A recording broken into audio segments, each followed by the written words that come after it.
Hello, my name is Louis, and welcome to the behind the scenes of Afrikaner Discovers Ice in Amerika, also known as Snow 3 or Afrikaner Ontdek Ys in Amerika, Sneeuw 3.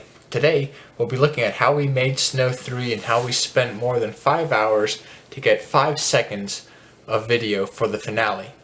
That clip is going to play right now.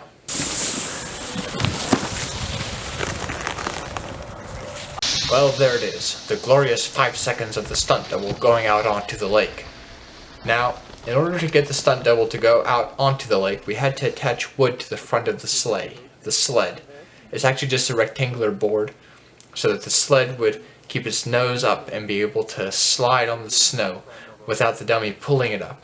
So we built the dummy out of different odds and ends, poles, rods, ropes, foam cushions, my winter clothes, a pillow, a helmet, coat hangers, lots of duct tape, gloves, a bucket, and ropes, and socks and empty shampoo bottles.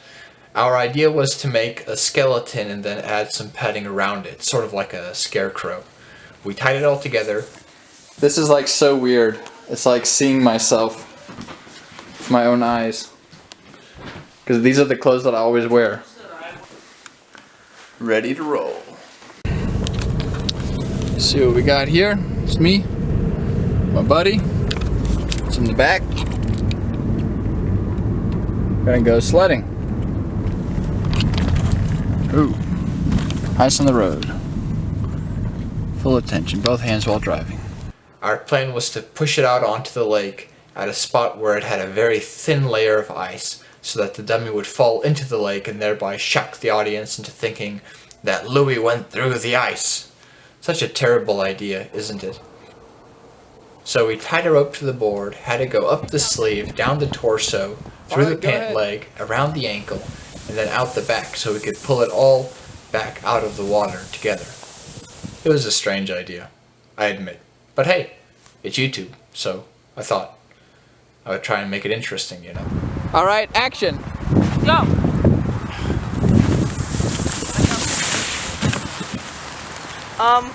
I'll save you! Save him! Pull him in!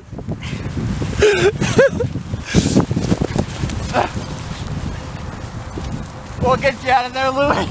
Well, when we tried it at first, the dummy didn't go through the ice. No! I thought it would be warmer today! Along with the board, I guess it weighed around 40 pounds. That's about 18 kilograms. That's just a rough guess. It may have been less. I'm from a place where there isn't much snow or ice at all, so I didn't know how strong ice was. I thought if the ice was a few inches thick, I could break it with my fake dummy, but I was wrong. So we went to a less frozen part of the lake. The geese were walking on the ice. We were going to push the dummy all the way over the ice into the water. Alright, action!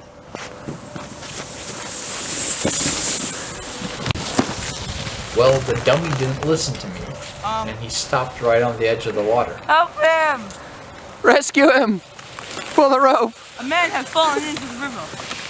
Louis! Louis, can we help? Well, why should we help Louis? He never did anything for me. I should have brought a long pole with a hook. Yeah. It's probably a good thing he stopped though, because we had a lot of trouble pulling him out because his legs and the board got stuck in the plants next to the edge of the lake, and there's a lot of deep snow right there, which complicated things, so we might not have been able to pull him out over the edge of the ice if he was in the lake, under the top layer of the ice. It was my first experience trying a complex stunt like this. The closest I've ever gotten to this was in the Jan the Man, or Jan the Man video, where Jan threw a real life girl into a cold, filthy duck pond. She volunteered. We saved Louis! Yes!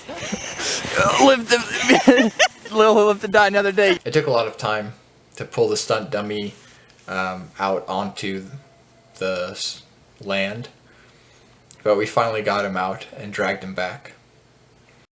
So, thank you everyone for your help and your work. Cool. I wonder if if we shouldn't stop here and call it a day. I think so. I think so. We could have pushed them in the water at a place where it'd be easier to pull them out. Yeah, we probably should have done that, you know? I mean, we still can. Oh, go! I don't know what you're waiting on. Hey, those almost look like my keys. I live. With the helmet, all the wood, the boots, and the clothing, it wasn't light. We didn't want to carry it back, so we just put them on the sled and dragged them back.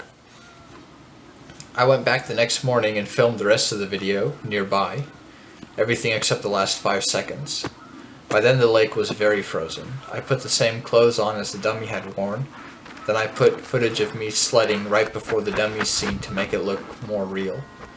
I put my friend's GoPro camera on the sled to get footage of it flying through the air and landing on the ice, but I made 2 mistakes. One, I didn't really know how to operate the camera, and so I thought it was recording, but it wasn't. Oops. And 2, I forgot to tie a rope to the board so that I could pull it back to the dock. So I shoved it over the side and then just stood there and realized that my friend's camera was stranded on the ice. The ice was thick and safe enough to walk on. I knew that because someone had walked on it that morning. Their footprints were in the fresh snow. But to be safe, I crawled out, trying to spread out my weight. But if I had any doubt, I should have done something safer. I realized afterwards, like getting the rope out of the car and getting the coat hanger in the car and making a little grappling hook. Don't take chances with ice if you're not sure that it's thick enough to support you. The sign said no swimming, no wading, but it didn't say no crawling on the ice. You see? You gotta be specific. I left the camera running in case I got some great footage of a dummy falling through the ice. Well, what you don't all do to get views on YouTube. My other friend taught himself how to do some digital editing and he removed the yellow rope from the dummy. Here's the original clip, followed by the final clip with no rope.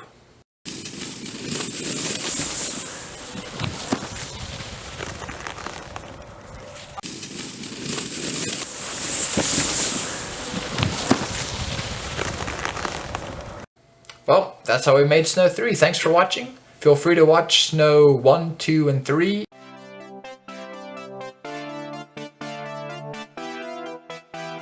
And Yandiman. They all have English subtitles and are in the playlist called Afrikaans with English subtitles.